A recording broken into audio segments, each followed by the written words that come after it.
Yes, people, we're here with the Don. He's finally wrapped up about 1 million interviews, mate. It's nearly midnight. Everybody wanted to talk.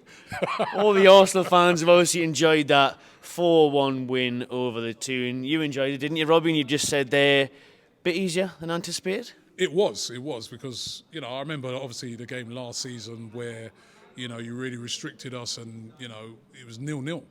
And then even at your place, taking the controversy out of it with a goal and everything, we didn't really create a lot. We found it really difficult to create chances in that game. So to score 4, and to be honest, I think we could have scored more. Yeah.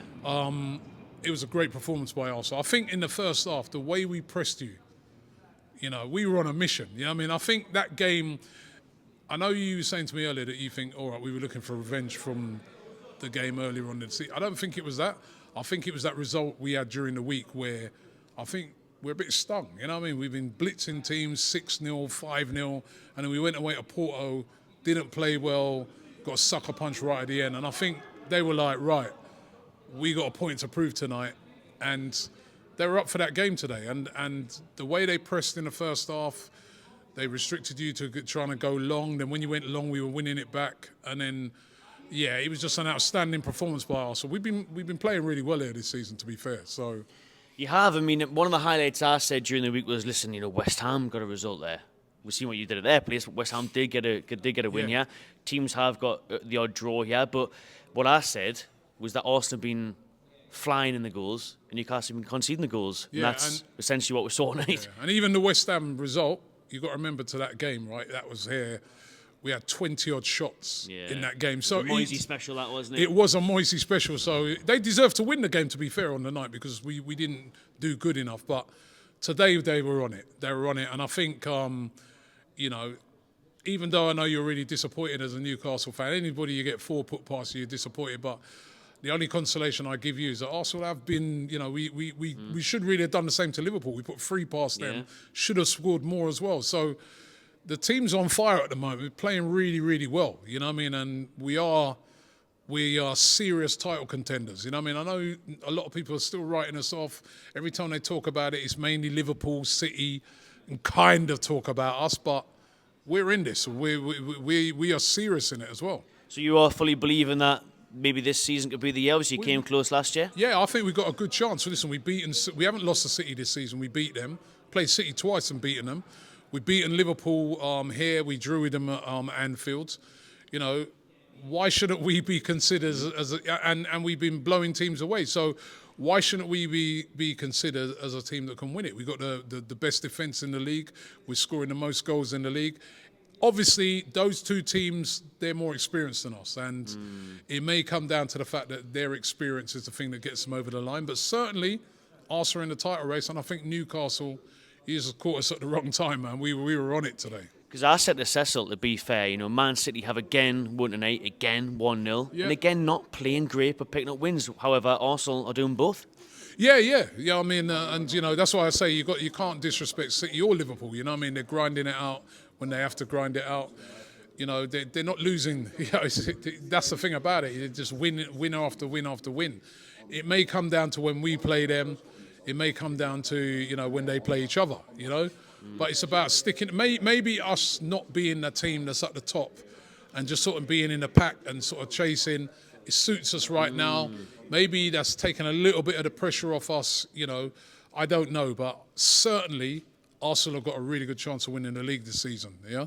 Because what I said was in my matchday build-up, Robbie, that I didn't expect a result tonight. Coming up against Arsenal, our record here at the Emirates is horrendous. We haven't won here since 2010, I think it is. We hadn't scored since 2014, so it was nice to actually see a bloody goal for a change. By an Arsenal player. By a gunner. Ex-Arsenal player. Now he's a Geordie, gunner to a Geordie. So that was one, obviously, highlight, but it's a consolation at that point. You can see the Newcastle were very weak. I think Isak starts and he's about 20% fit, if that. Loris Karius comes into goal. Yeah, so it's one of them ones where that's his first game in over a year since the Carabao Cup final.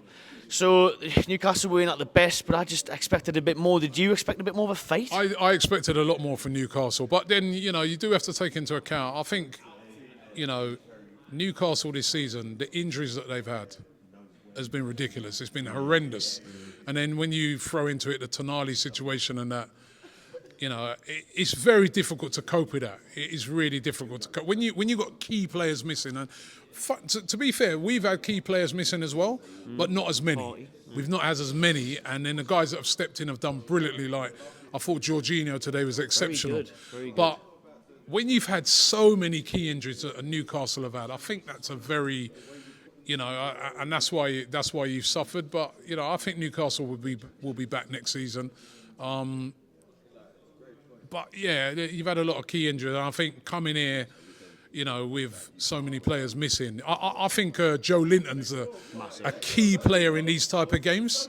That Joe Linton, Guimaraes, I thought without him today, I was always quite confident that, midfield-wise, with Declan Rice in there now for Arsenal, I was quite confident that we could control that midfield, and we did.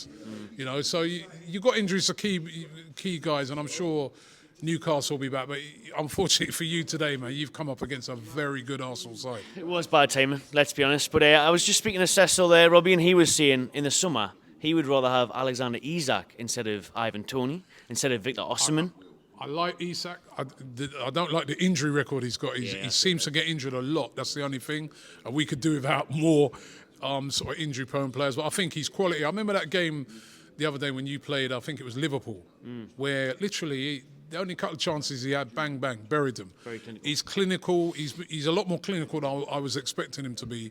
And I think he's a very, very good player. And I'd have Isak, I'd have Isak, but there's no way you're going to sell him, right? So, be a lot of money. But yeah, I mean, listen, Arsenal could do with a striker in the summer, but at the moment we're proving that wrong because we're scoring so many goals. Exactly. Yeah. Who needs a number 9? Let's finish off on this then, Robbie. Eddie Howe. He's been under some pressure from certain aspects of the media, more so before the turn of the year. Really, he's turned things around a little bit. We've got a bit of momentum. Yeah. We're on a good run of form until today, to be fair. A couple of draws, but on the right track. Still in the FA Cup, quarter-finals on the horizon. If we beat Blackburn on Tuesday night. You know more than anyone to trust in a young manager, like you did with Mikel Arteta after a couple of 8th place finishes. It's obviously turned out well now. Do Newcastle need to continue with Eddie Howe, or should they look to change? It would be ridiculous to sack Eddie Howe, in my opinion, with the amount of injuries that Newcastle have had all season and that Tonali situation. That would be one of the most unfair sackings you could ever get. Who else? Even Pep Guardiola would struggle to cope if he was missing. Earlier on in the season when they were missing a few players, he was struggling a bit. Yeah, Rodri would be out for a couple of games. They wouldn't be the same team. So when you're missing like 5, 6 key players, I mean, Harvey Barnes, how many games has he played? Yeah.